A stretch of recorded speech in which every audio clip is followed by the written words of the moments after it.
तर शिंदेंसोबतच्या बैठकीनंतर आमदार महेंद्र दळवी यांनी प्रतिक्रिया दिली आहे।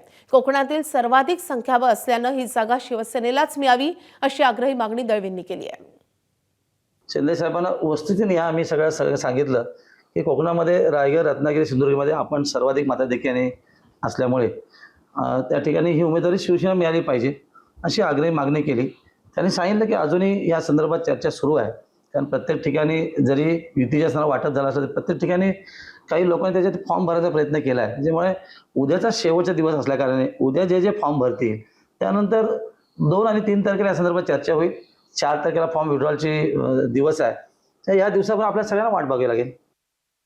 आम्ही परवा जाऊन तुम्ही बघितलं की सगळ्या मीडियासमोर आम्ही अर्ज दाखल केला आहे। तो आमचा अधिकार निश्चित आहे, कारण शिवसेना दिला जनाधार आहे। कदाचित उद्या बरेचसे चिरंजीव देखील भरतील। ही प्रक्रिया आहे, उद्याच्या दिवसापर्यंत प्रत्येकजण इच्छेप्रमाणे आपला तो फॉर्म भरणार आहे।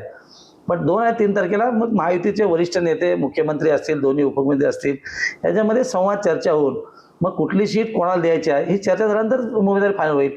पण आज काही लोक उगाच कपाळाला बाशी म्हणून सांगतात की आम्हाला उमेदवारी मिळाली, असं अजिबात नाही आहे। एबीपी माझा, उघडा डोळे बघा नीट।